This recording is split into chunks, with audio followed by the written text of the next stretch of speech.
Quiero contarles una historia de terror que desgraciadamente sucedió en la vida real. Y yo creo que conforme van pasando los años, todos nos convencemos de que lo que decían los abuelos era real, ¿no? Decían, no hay que tener miedo a los muertos, hay que tener miedo a los vivos. Y a lo mejor de niño uno tiene miedo a ciertos temores infundados, y conforme va uno creciendo, uno va viendo que la vida es la que en verdad nos hace enfrentarnos a retos. Les voy a contar algo que pasó hace ya más de 70 años. Esto pasó en Estados Unidos. Es un vuelo que se volvió famoso en estas semanas porque encontraron un avión que se estrelló hace 70 años, 74 años. Y este vuelo se volvió famoso porque fue uno de los vuelos que impulsaron algo que el día de hoy es una regla en todos los vuelos. Yo no he volado en avión, y tal vez los que hayan volado ya en avión ahorita podrán decir si es así o si no es así. Pero al parecer antes de este vuelo, cuando subían las personas al avión, no se les explicaba algunos lineamientos de seguridad que tenían que seguir, sino que simplemente la aerolínea daba por hecho que su única obligación era llevar a los pasajeros. Y aunque sí proveía de algunas medidas de seguridad, no indicaba cómo se iba a usar. Así que déjenme platicarles lo que pasó. El 11 de abril de 1952, el vuelo que fue conocido como el 526A de Pan American World Airways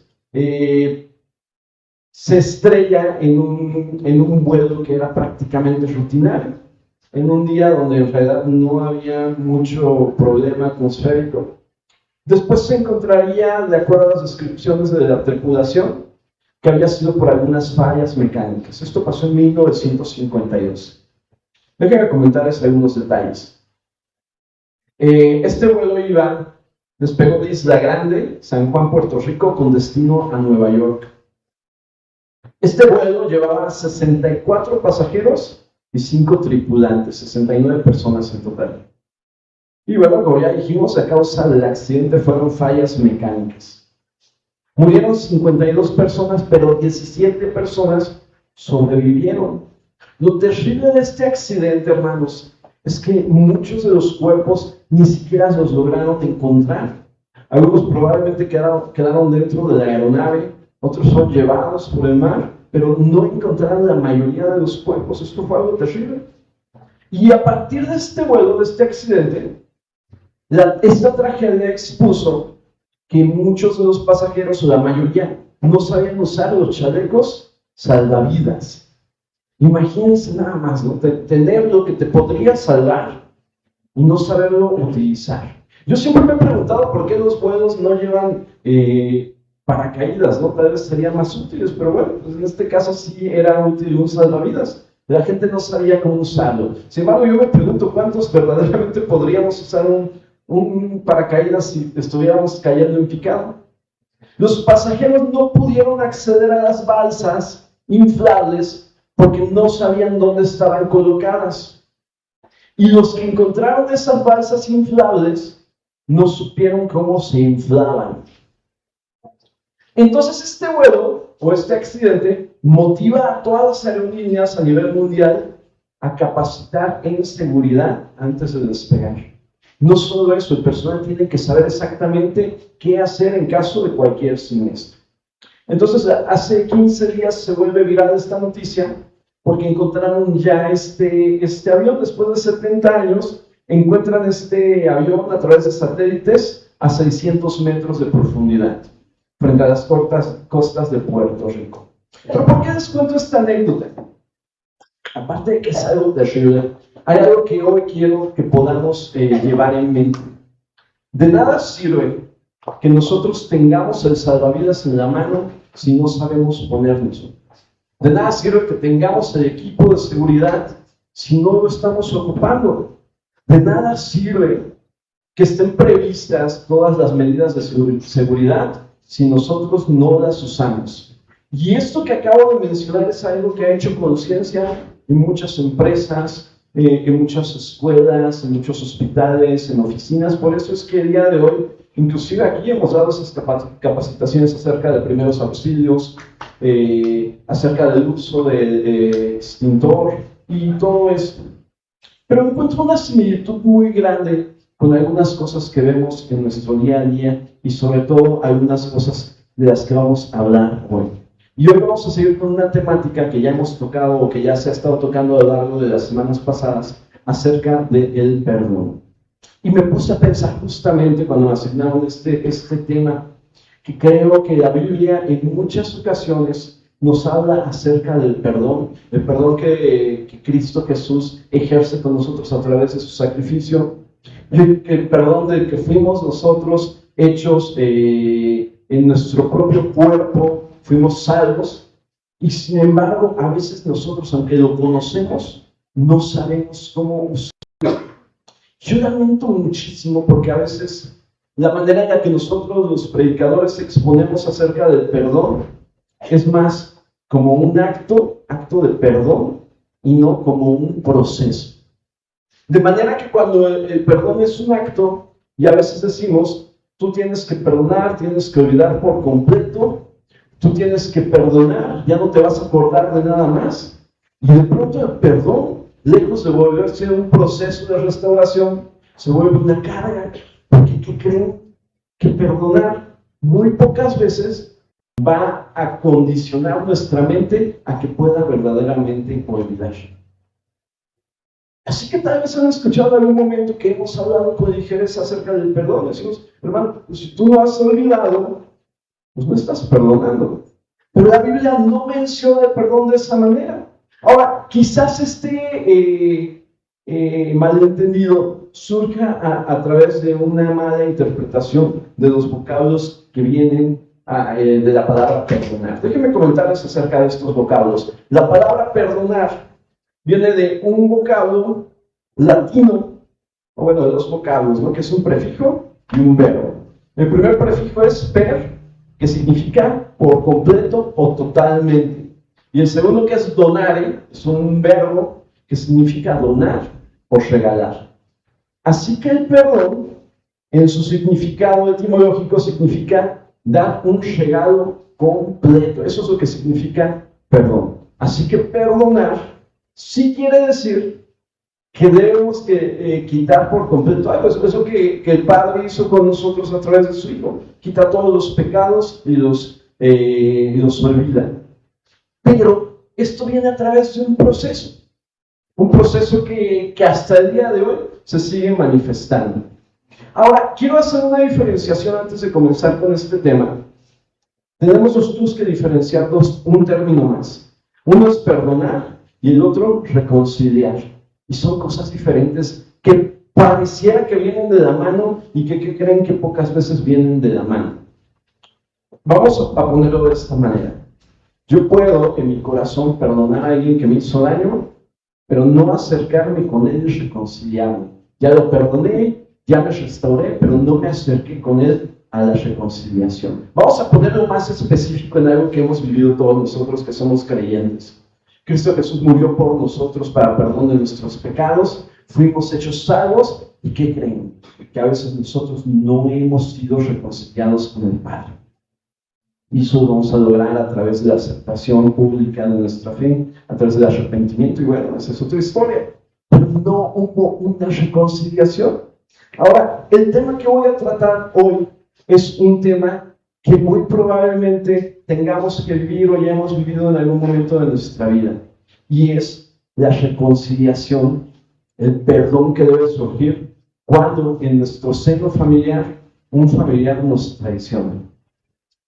Qué curioso que la mayoría, no encontré una estadística, pero la mayor parte de la literatura que encontré coincide en que la mayoría de nuestras heridas que vivimos en la infancia, la mayoría de nuestros traumas, la mayoría de las cosas que el día a día nos están doliendo, no las hacen personas externas, sino las hacen, ¿quién creen? Familiares. Y a veces nosotros tenemos todavía una forma de ver la vida que decíamos antes de los niños. Cuando salgas, no hables con extraños. Cuando tú te metas a navegar en internet, no des tus datos. Y no es que no haya peligro afuera. Claro que hay mucho peligro.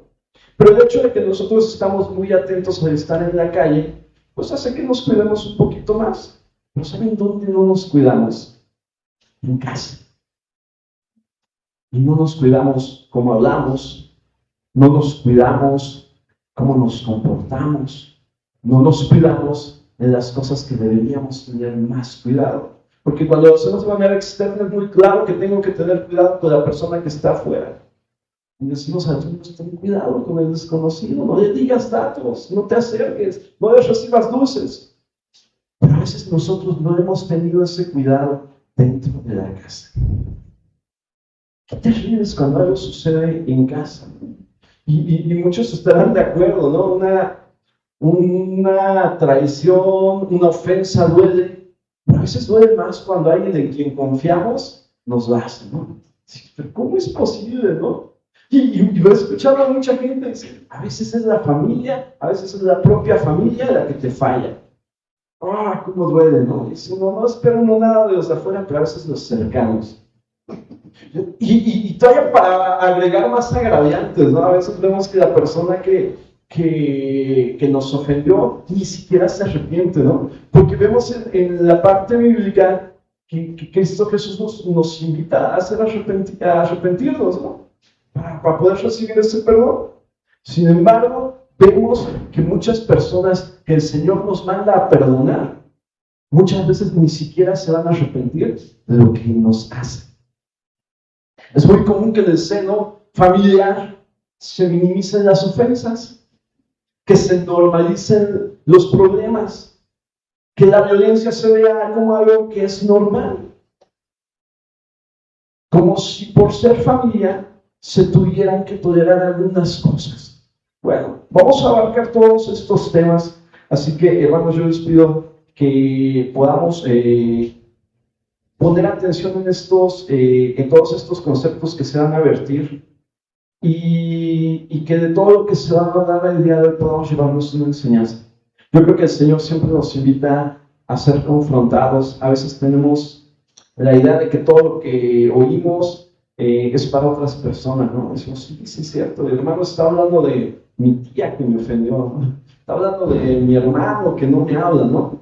Pero todo esto que vamos a hablar no es para exteriorizar algo, es para interiorizar y ver si algo de lo que yo voy a mencionar probablemente tenga que ver con algo que tenemos que cambiar, probablemente tenga que ver con alguien con quien tengamos que perdonar, probablemente tenga que ver con un proceso que ya no podemos postergar y que tenemos ya que iniciar. La Biblia, por su parte, muestra momentos en el que el perdón es una decisión inmediata, una decisión de obediencia. Se nos manda perdonar, pero también muestra que la restauración de nuestro corazón suele desarrollarse a lo largo de mucho tiempo, es un proceso. Entonces, cuando nosotros veamos que el Señor nos manda a perdonar, no tiene que ser algo mágico que nosotros podamos hacer de un momento para otro. Fíjense lo que dice Filipenses 1:6. Les voy a pedir que lo busquen en sus Biblias. Filipenses 1:6.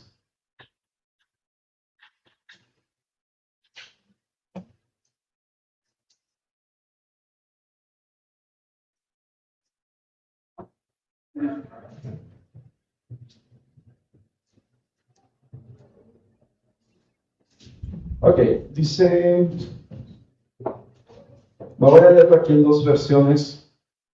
La primera dice, estando persuadido de esto, que el que comenzó en vosotros la buena obra, la perfeccionará hasta el día de Jesucristo. Y dice esta otra vez versión, y estoy seguro de que Dios, quien comenzó la buena obra en ustedes, la terminará hasta que quede completamente terminada en el día que Cristo Jesús vuelva. Así que, aunque aquí está hablando justamente de una santificación, nos habla que el Señor siembra una semilla, planta algo, pone algo, dice que Él está dispuesto a perfeccionar. Tenemos que empezar a ver el perdón como una semilla que ha de germinar, no como un acto que se hace mágicamente de un momento para otro. Dios trabaja mediante procesos para transformarnos. El perdón en sí mismo tiene que ser visto como un proceso de restauración y en un momento como un mandato que implique una carga. Quiero que piensen en alguien en nuestra familia, en alguien que nos haya hecho daño. Y si ya pensaron en algo que nos molestó, sea pequeño, sea grande, tal vez estemos de acuerdo todos en que el hecho de que yo les dijera tienes que perdonarlo y que después de salir de aquí, que yo haya hecho una oración, las cosas cambien, estaría yo privando de un proceso de restauración que tiene que buscar que la relación tenga que ser mejor. No hay ninguna relación, sea de matrimonio, sea de padres e hijos, sea de hermanos, que no enfrente algunas situaciones que pueden quebrar esa relación o que pueden estar destinadas a consolidar. Y los que están casados estarán de acuerdo en que no hay un matrimonio donde nunca haya surgido una situación. Situaciones que surgen. Y si no surge, bueno, pues tarde o temprano algo va a tronar ahí. Los que tienen hijos estarán de acuerdo en que los hijos y más los que tengan hijos adolescentes, en algún momento las hormonas llegan al adolescente y nos falta respeto, nos grita, empieza a contestarnos cuando decimos las cosas. Ahora, el perdón, dice, como un proceso, es algo que el Señor nos manda, no como un mandato de un momento para otro, sino como una semilla que se siembra dentro de nosotros. Ahora, 2 Corintios 3:18 dice lo siguiente. Voy a pedir que lo busquemos.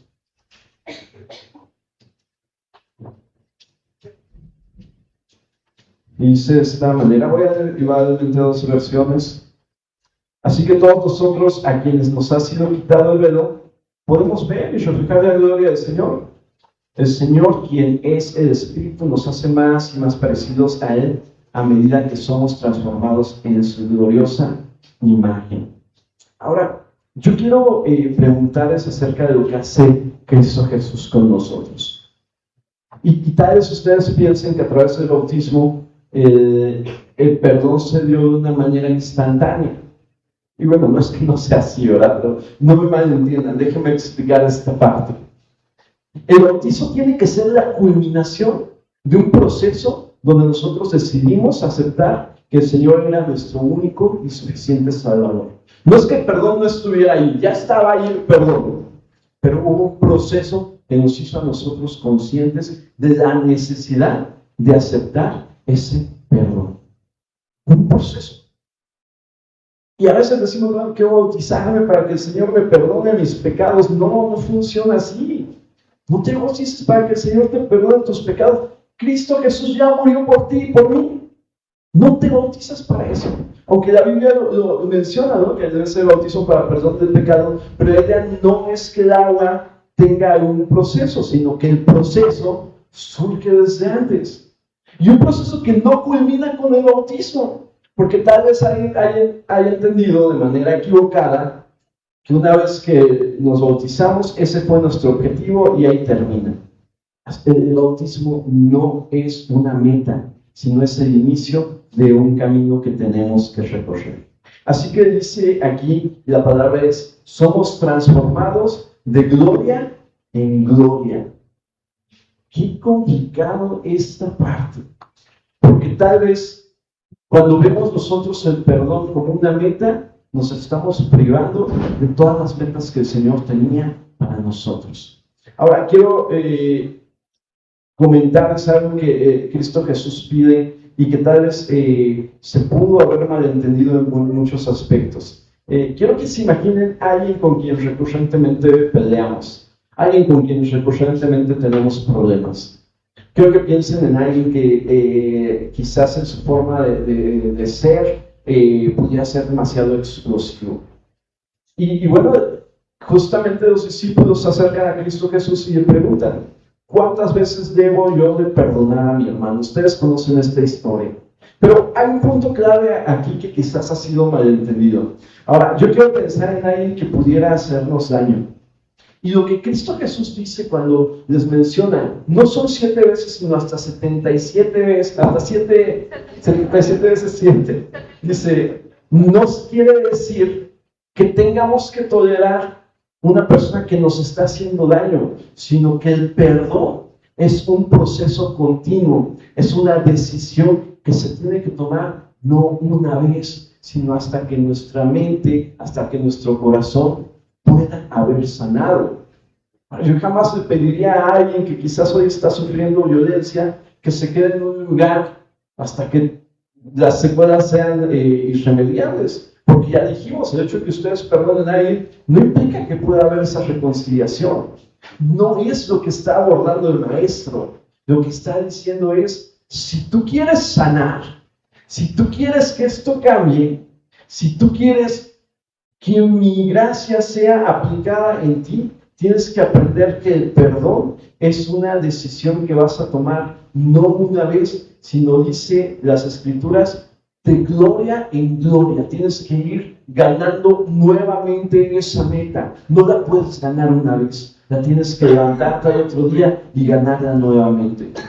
Así que es probable que usted, hermano, hermana, haya perdonado a alguien y de pronto, unos días después, unos meses después, tenga que volver a llorar por eso que decís. Y nos ha tocado ver en esta labor muchas personas que cargan con heridas que vienen desde su infancia. Y a veces con ligerezas decimos, tienes que soltar ya. Y algo que has cargado durante toda tu vida implica que no sepas vivir de otra manera. Pero Cristo Jesús no piensa que tengamos que cargar con eso para siempre. Dice, vas a perdonar una, otra y otra vez hasta que tú hayas sanado. Hasta que esa reconciliación, que no es con una persona, sino que empieza contigo mismo, haya sanado tu corazón. Tal vez lo primero que pensamos en reconciliar es solamente la otra persona. Mientras nuestro corazón no sane, no hemos sido reconciliados con nosotros mismos. Así que fíjense lo que dice, vamos a buscar Marcos 11:25. Evangelio de Marcos, capítulo 11, versículo 25. Y Cristo Jesús dice esto. Bueno, esta versión dice de esta manera: cuando estén orando, primero perdonen a todo aquel contra quien guarden rencor, para que su Padre que está en el cielo también les perdone a ustedes sus pecados. Ahora, tal vez lo que viene aquí nos haga pensar que tenemos que este mandato nos hace sentir ganas de perdonar. Y yo dije hace un momento, el perdón no solo es un acto, no solo es un proceso, el perdón es una decisión que se toma muchas veces. Una decisión que no necesariamente va a nacer en nosotros. De hecho, no es lo que dice Cristo Jesús. ¿Sabes qué? Cuando estés orando, dentro de ti va a surgir la necesidad de perdonar a alguien. Muy probablemente este va a ser un proceso doloroso. No dice esperen hasta que sientan ganas. Dice, toma una decisión. Ahora, quiero que piensen ustedes en alguien que probablemente hoy deba ser perdonado. Y tal vez alguien diga, alguien que necesite el perdón. No es que la otra persona lo necesite. Es que nosotros necesitamos perdonar, y eso que Cristo Jesús está abordando. Cuando estés orando, cuando te acerques a Dios, cuando tú te eleves tu plegaria a Él, primero perdona a todo aquel contra quien guarda el rencor. Así que esto no puede ser una carga. Todo lo contrario, lo que Cristo Jesús dice es: quiero que cuando tú te acerques a mí, quedes completamente liberado. Pero eso no lo podemos lograr si no estamos dispuestos a tomar esa decisión que nos va a hacer soltar. Dice aquí: a todo aquel con quien guarda el rencor, para que su Padre que está en el cielo también les perdone a ustedes sus pecados. Qué curioso lo que dice aquí. No solamente el perdón va a venir para ti, dice para que les perdone sus pecados. Nosotros somos lo que necesitamos perdonar. No es la otra persona. No es ese sentimiento de decir, bueno, tal vez ya hice sufrir demasiado con mi rencor. No, porque el rencor no afecta a otra persona, el rencor nos afecta a nosotros. Así que ya dijimos, el perdón es un acto, es un proceso y es una decisión. La Biblia reconoce, de hecho, que nuestro corazón necesita ser transformado. Ezequiel 36:26 les voy a pedir que lo busquen.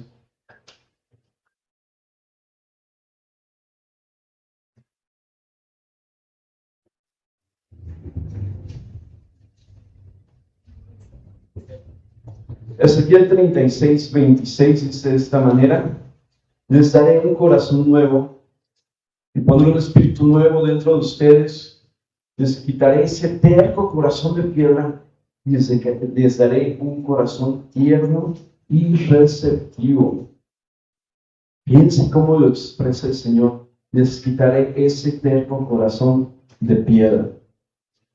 ¿Qué manera de decirlo? Y tal vez no hay otra manera de decirlo. Porque cuando nosotros estamos cargando un rencor, es algo que se vuelve recurrente en nuestra mente. Que aunque lo olvidemos, va a seguir dentro de nosotros cambiando algo. Va a seguir dentro de nosotros haciéndonos daño. Así que el Señor dice, os daré un nuevo corazón. Así que cuando Cristo Jesús manda que nosotros perdonemos, lo que quiere hacer con nosotros es tener un corazón nuevo. ¿Cuánta gente se ha acercado a este lugar a buscar a Dios? A querer ese encuentro con Dios. ¿Cuántas veces usted y yo lo hemos hecho? Porque tenemos la necesidad de ser cambiados. Porque tenemos esa necesidad de ser perdonados de parte de Él. Porque tenemos esa necesidad de sentirnos acompañados de parte de nuestro Dios. Y el Señor dice, a todo el que venga, a todo el que se acerque, dice, le daré un corazón nuevo y le pondré un espíritu nuevo dentro de ustedes. Pero dice algo que tal vez nosotros no nos gusta aceptar. Dice, les quitaré ese terco corazón de piedra. Y esto debería ser agradable, pero tal vez sea algo más doloroso. Entender que nosotros somos los primeros que tenemos que cambiar. Y tal vez indirectamente nuestra oración a veces es, sí que el Señor nos perdone, sí que el Señor nos ayude a perdonar, pero no queremos cambiar ese corazón que está dentro de nosotros, dice, ese terco corazón. Y para tener ese corazón tierno y receptivo, el Señor dice, tenemos que tomar esa decisión de soltar. Decidir perdonar. Y va a seguir doliendo. Y lo vas a volver a decidir. Y va a seguir doliendo porque eso quiere decir que el Señor ya nos está sanando. Y no es coincidencia que el Señor haya escogido estas palabras, corazón de piedra. Porque eso es lo que hace el rencor en la vida de un creyente. Dejamos de sentir. El Señor dice, tienes que sentir nuevamente. Que duela no quiere decir que no hayas perdonado. Quiere decir que estamos siendo restaurados. Que recordemos no quiere decir que no hayamos olvidado. Nuestra mente funciona así. Todo lo que vivimos es un aprendizaje. Diariamente aprendemos viendo, aprendemos escuchando, aprendemos haciendo, aprendemos de lo que nos pasa. Tal vez hemos escuchado esa frase, no, perdón, pero no olvido. Bueno, es un detalle que a veces tenemos, pero tiene algo de cierto. Tiene algo de cierto y hay algo que queda dentro de nuestra mente. No hay ninguna, o hay muy pocas heridas que no dejan cicatriz. Las heridas graves generalmente dejan una cicatriz y un día dejan de doler, un día sanan. Pero cuando volteamos a ver esa cicatriz decimos, ahí hubo una herida. Eso es lo que pasa con el perdón. No pretende no dejar una cicatriz, pero sí pretende sanar. Tal vez hoy el Señor nos está diciendo que es momento de sanar. Tal vez hoy el Señor nos está diciendo que va a doler. Tal vez hemos evadido ese proceso mucho tiempo y sin embargo el Señor nos sigue invitando. No va a ser un proceso de un día. ¿Cuántas veces nos hemos sentido apesadumbrados y decimos, es que no puedo perdonar? Es que ya lo intenté y sigue doliendo. Tal vez es un proceso que sí tengas que seguir viviendo. Así que no nos desesperemos. Sigamos pidiendo a Dios. No dice la Escritura que es fácil. Lo que dice es que el Señor nos está acompañando. Ahora, ustedes conocen esta historia que está en Génesis. Justamente da un ejemplo acerca de lo que pasa en un seno familiar, y es José con sus hermanos. Vamos a hacer un recuento de lo que pasa con José y sus hermanos. Hay envidias, hay traición, lo venden, mienten a su padre, buscan destruir su vida. La Biblia no dice exactamente qué pasó en su mente de José todos esos años. Podemos imaginar lo que habrá sentido, ¿no? A veces lo vemos en las películas de una manera muy ecuánime, lo vemos sonriendo, pero yo no creo que todo el tiempo haya estado sonriendo. Yo no creo que no haya extrañado a su padre, yo no creo que no haya extrañado a su tierra. Yo no creo que no haya extrañado el lugar en el que estaba para vivir ahora en una cárcel, para ser sirviente después. Y a pesar de que él fue restaurado, dice que cuando finalmente encuentra con sus hermanos, el proceso que él tiene es no hablar directamente con ellos. Y yo no sé si ustedes se han preguntado por qué no accedió a hablar directamente con ellos. Quizás porque tenía un plan, quizás porque así tenía que ser. Pero tal vez no se nos ha ocurrido que quizás él no habló directamente con sus hermanos porque había un proceso que tenía que enfrentar dentro de él. Qué difícil es cuando te enfrentas a una traición. Qué difícil es cuando te enfrentas a darte cuenta y te desilusionas de lo que tu familia ha hecho contigo. Qué terrible es voltear atrás y ver que algunas actitudes que el día de hoy tenemos nos la provocó un desapego de nuestros padres, de nuestra madre, una manera en la que nos trataron y que hizo que nuestra autoestima bajara. Y dice aquí que cuando se encuentra con sus hermanos, no los abraza inmediatamente. Él va a hacer algunas cosas. Primero, los pone a prueba. Observa en qué plan vienen. Escucha que ya se arrepintieron y llora varias veces. Ahora, yo sé que esto va un poco en contra de algunas cosas que a veces predicamos acerca del perdón. He cambiado algunos conceptos. El año pasado estuve prestando servicio en el DIF municipal. Algo que me dolió mucho, que me destruyó aquí adentro, fue encontrarme que llegaban algunos niños que habían sufrido abuso sexual.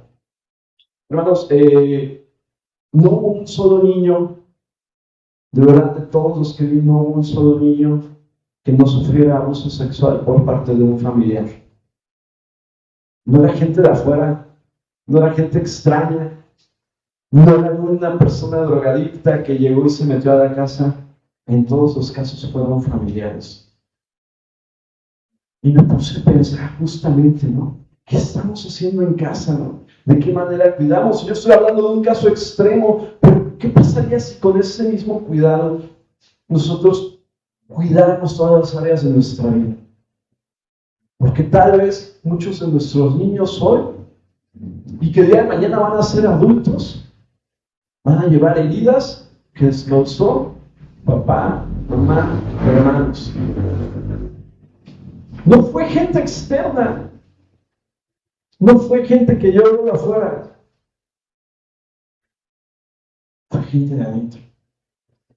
Y lo que hace José es poner a prueba. Ahora, es delicado hablar del perdón, porque lo que la Biblia dice es, claro que tenemos que perdonar porque eso nos hace bien a nosotros, pero tenemos que tener cuidado con esa reconciliación. Hay personas con las que va a ser un peligro, ¿no? Yo jamás le pediría a alguien que está con una persona que no se ha arrepentido, que busque estar ahí. Yo jamás le pediría a una mujer o a un hombre que ha sido lastimado en su matrimonio que regrese si su pareja no se ha arrepentido. ¿Saben por qué? Porque Cristo Jesús es lo que pide de ustedes y de mí. Dice, ya está el perdón, pero ¿sabes cuándo lo vas a tomar? Cuando tú te hayas arrepentido. Es la llave que te acerca al perdón. Así que lo que dice aquí es que ustedes tienen que perdonar, pero tenemos que tener cuidado con la reconciliación cuando es dentro de nuestro hogar. Así que quiero tener mucho cuidado con estas palabras que estoy diciendo, porque sé que tal vez lo hemos explicado de alguna otra manera. Hermanos, yo les voy a pedir con todo respeto, con todo el amor del mundo, porque creo que veo como familia a cada uno de ustedes. Tengamos cuidado con quién están nuestros hijos. No saben cuánto le baja la autoestima a veces a los niños de contacto con la demás familia. Enseñémosles a perdonar, porque eso es un bien para ellos, pero cuidémoslo. No normalicemos maltratos, no normalicemos situaciones en las que no deben estar ellos. Cuidémoslos en todos los aspectos, pero si alguien ya ha sido dañado, lo que la Biblia dice y lo que José hizo es, dice, observa a sus hermanos, no hay ese acercamiento. Cuidemos a nuestra familia. ¿Ha habido violencia en sus hogares? ¿Ha habido faltas de respeto? ¿Hay algo que les está dañando? Tenemos que perdonar. Ustedes son los que lo necesitan. Pero tengan cuidado, porque no tienen que estar en eso. Así que después de que José escucha que sus hermanos ya se arrepintieron, dice que llora varias veces. Y el proceso de perdón, por lo que vemos en este pasaje, un proceso doloroso. ¿Qué habrán sentido sus hermanos al verlo? Hicimos daño, ¿no? Nos está abrazando, está llorando. Así que finalmente viene una reconciliación. Yo estoy seguro que José ya los había perdonado de otra manera, había actuado de una manera diferente. Se dan cuenta que perdonar y reconciliarse son cosas diferentes. Se dan cuenta que tenemos que tener mucho cuidado con la reconciliación. Porque Cristo Jesús cree que ustedes y yo valemos su propia vida. Y quien no cuida su vida está faltando al respeto a eso que Cristo Jesús cree. José no busca venganza. No es en nosotros la venganza. Pero la reconciliación debe buscarse con cuidado. Jesús restaura a Pedro y ahora Jesús y Pedro no eran familia. Sin embargo, la manera en la que ellos se reúnen ocupa ese lugar de familia de acuerdo a la costumbre que ellos vivían. Y déjenme explicar esta parte. Actualmente es muy fácil que nosotros vayamos a la tienda y compremos cosas. Es muy fácil que nosotros nos transportemos en el transporte público y quien tenga carro salga en su carro, vayamos a la escuela, al trabajo. Pero en ese tiempo de que Cristo Jesús tiene sus discípulos, las personas que te rodeaban o las que te debían de rodear eran personas claves.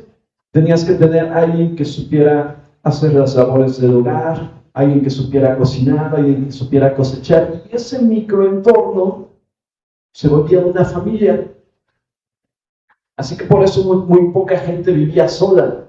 De hecho, vamos a ver a lo largo de la Biblia que la mayoría vivían en grupos, era la manera en la que podían solventar todas las necesidades, dado que no había el comercio que existe ahora. Ya existía el comercio, pero de una manera muy diferente. Así que Jesús y Pedro, después de caminar durante 3 años, se vuelven familia. Y viene una negación de parte de Pedro, ¿no? Y no vamos a hablar de la negación, de la traición de Judas, pero vamos a hablar de Pedro, ¿no? Tal vez en Judas pensemos en un enemigo. Pero Pedro era la persona que estaba dispuesta a dar la vida por el maestro. Déjenme decirles algo, porque este ejemplo es muy curioso. Y hace rato yo hablé de alguien que estaba, que quizás nos hizo daño, pero quiero que piensen en alguien en nuestra familia a quien tal vez amamos, y en algún momento hemos fallado por alguna situación. Alguien a quien quizás nosotros amamos con todo el corazón y quizás por un error le hemos hecho daño. Y tal vez quiero pensar en los matrimonios, ¿no? Hay parejas que se aman, ¿no? Que me consta que se aman.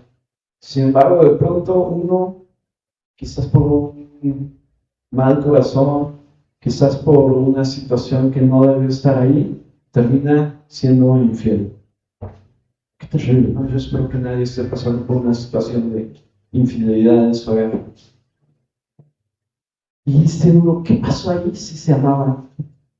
¿Por qué pasó eso? Pues si se amaban. Y un día, uno de ellos falla. Ahora, Cristo Jesús y Pedro no tenían esa relación, pero es el mismo caso, ¿no? Porque creo que Pedro sí hubiera dado la vida por Cristo Jesús y sin embargo se encuentra negando a Jesús. Es probable que ustedes amen a alguien en su familia y aún así un descuido de ustedes le haya hecho daño. Porque no supimos reaccionar en una situación donde debimos reaccionar de otra manera. Porque no supimos cómo actuar en una situación donde debimos ser más sensibles.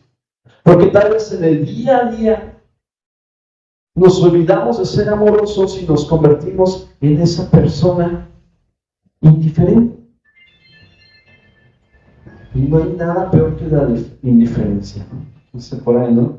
Es peor todavía la indiferencia que el odio, ¿no? Porque el odio es un sentimiento y la indiferencia es simplemente no sentir nada.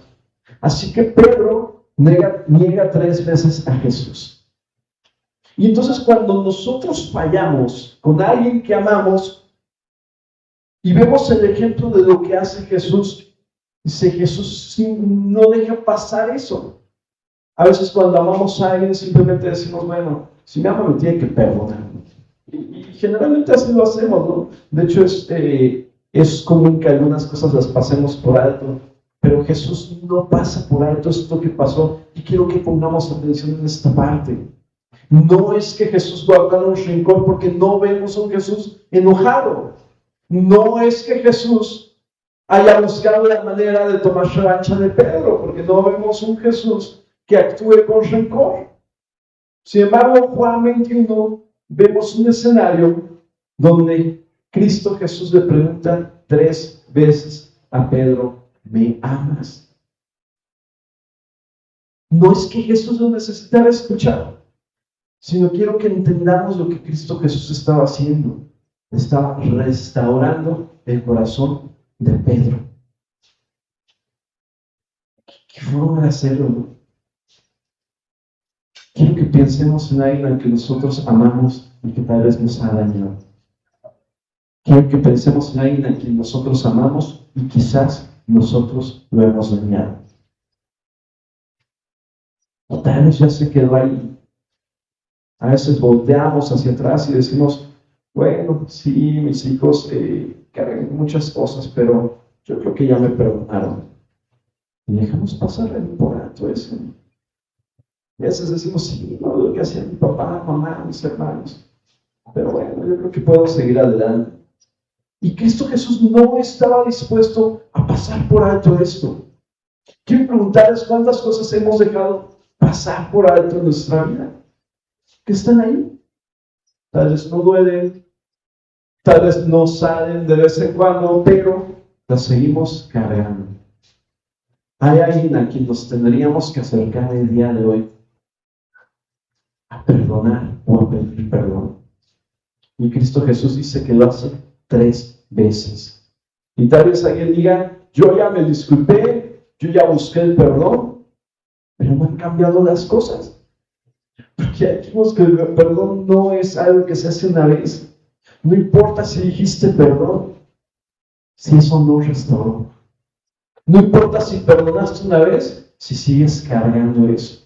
Y lo que Cristo Jesús hace es 3 veces. Dice las Escrituras, y bueno, entendemos de esa manera el número 3 como algo perfecto. Algo que se hace muchas veces, algo que está haciendo énfasis, algo que se perfecciona, 3 veces se hace. Es algo que se tiene que hacer reiteradamente. Jesús no necesitaba esa respuesta. Jesús necesitaba restaurar el corazón de alguien. Alguien te dañó y ya lo perdonaste. Bueno, vuelve a restaurar su corazón, vuelve a buscarlo. Les voy a pedir que busquen Hebreos 12.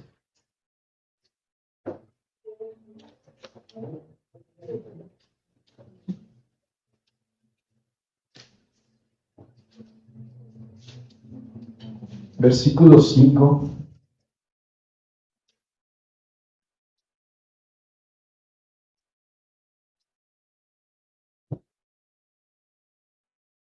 Dice de esta manera: ¿acaso olvidaron las palabras de aliento con que Dios les habló a ustedes como a hijos? Él dijo: Hijo mío, no tomes a la ligera la disciplina del Señor. No te des por vencido cuando te corrige. Pues el Señor disciplina a los que aman, castiga con todo el que recibe como a hijo. Al soportar esa disciplina divina, recuerda que Dios te trata como a sus propios hijos. ¿Acaso alguien oyó hablar de un hijo que nunca fue disciplinado por su padre? Si Dios no los disciplina a ustedes como lo hace con todos sus hijos, quiere decir que ustedes no son verdaderamente sus hijos, sino que son ilegítimos, ya que respetamos a nuestros padres terrenales que nos disciplinaban. ¿Acaso no deberíamos someternos aún más a la disciplina del Padre, de nuestro espíritu, y así vivir para siempre? Pues nuestros padres terrenales nos disciplinaron durante algunos años e hicieron lo mejor que pudieron, pero la disciplina de Dios siempre es buena para nosotros, a fin de que participemos de su santidad. Ninguna disciplina resulta agradable a la hora de recibirla, al contrario, es dolorosa, pero después produce apacible cosecha de una vida recta para los que han sido entrenados por ella. Amén. Es curioso cómo desde que nosotros somos niños aprendemos a interpretar el dolor como algo negativo. Me tocó en algunas ocasiones participar en algunas campañas de vacunación. Y llegábamos a las casas, o nos parábamos en las esquinas, o a veces estábamos en la misma clínica. Llegaban las mamás con los niños para vacunarlos, ¿no? O llegábamos a las casas y veíamos a los niños salir corriendo, ¿no? Que nos veían con las agujas.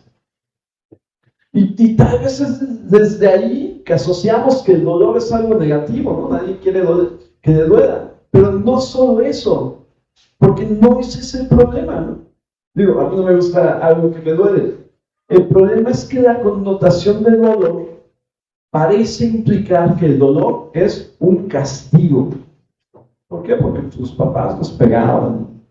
¿Por qué? Porque cuando algo dolía, pues generalmente es porque nos había pasado algo malo. Así que cuando llega el dolor a nuestra vida, es difícil verlo como una confirmación del amor de Dios. Algo que duele no puede venir de Dios. Algo que molesta no puede venir de Dios, ¿no? Y es una visión equivocada, ¿no? Recibir las cosas buenas de la vida, pensar que vienen de Dios, nos hace tener la falsa idea de que cuando nos estamos portando mal, si aún así todo sale bien en nuestra vida, estamos bien con Dios. También nos hace la falsa idea de que cuando nos acercamos a Dios y las cosas no resultan bien, quiere decir que Dios no nos está recibiendo, pero la vida no consiste en eso. Lo que dice aquí es que el dolor, cuando se recibe, y se puede producir una apacible cosecha de vida, una vida recta para los que han sido entrenados por ella. Pero la palabra aquí no es solamente dolor, sino dice disciplina, que se tiene que entender de dos maneras, ¿no? La disciplina cuando el Padre nos disciplina, pero la disciplina espiritual, que es el perdón. Y vienen de la mano estas dos cosas. Habla Dios de disciplina y no habla de algo que sucede de manera mágica. A veces pedimos a Dios que nos ayude a perdonar y no pasa nada, o parece que no va a pasar nada. Pero lo que la Biblia aquí nos está indicando es que ha iniciado un proceso que puede doler, un proceso que puede durar, pero lo que dice aquí es que va a dar frutos. Así que si hemos iniciado ese proceso de perdonar, no tenemos que desanimarnos cuando nosotros encontremos con que está doliendo, porque hay un proceso que nosotros tenemos que vivir. Así que entendemos en el dolor que nuestro carácter se forma.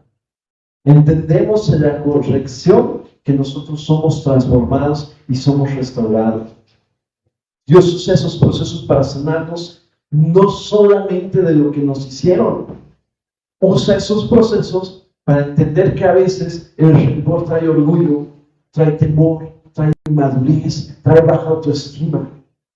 Y eso no se va a quitar, a menos que estemos dispuestos a vivir un proceso.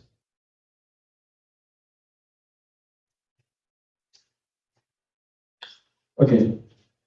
Voy a ir terminando con este tema.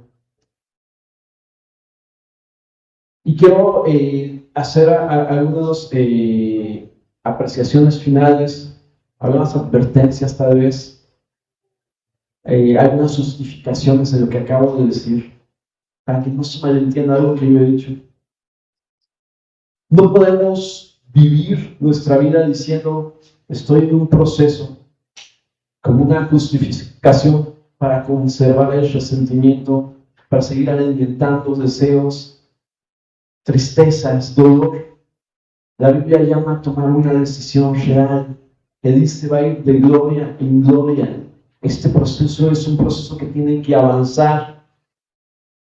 Permitámonos sentir las emociones, pero entendamos que en sentirlas tiene que haber un proceso y una decisión que nos lleve a sanar de esas emociones. No estamos hablando de sentimientos o emociones negativos o positivos, sino de sentimientos y emociones que son naturales en nosotros como seres humanos. Que el cristianismo, que Dios no te niega que sientas porque es inevitable sentirlas. No nos neguemos a sentirlas. A veces decimos, soy cristiano, no puedo estar sintiendo esto. Sí, tal vez va a llegar el rencor a tu vida. Lo que dice Cristo Jesús es, no vivas con ese rencor, no cargues con eso. Dios nos manda decidir perdonar y renunciar a la venganza, ya lo leímos.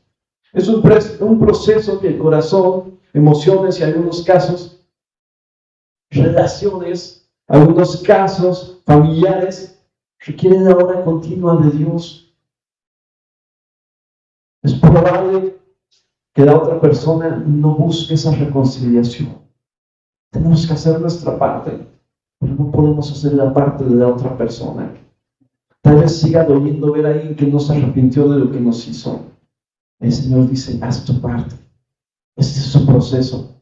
El perdón es una decisión que se toma en un momento, pero que inicia un proceso que viviremos día con día hasta que seamos restaurados. Decidimos perdonar por obediencia a Dios, aprendemos a vivir libres del resentimiento por la gracia transformadora de Cristo Jesús. Hermanos en Cristo Jesús, yo deseo que Dios les bendiga. Pasamos.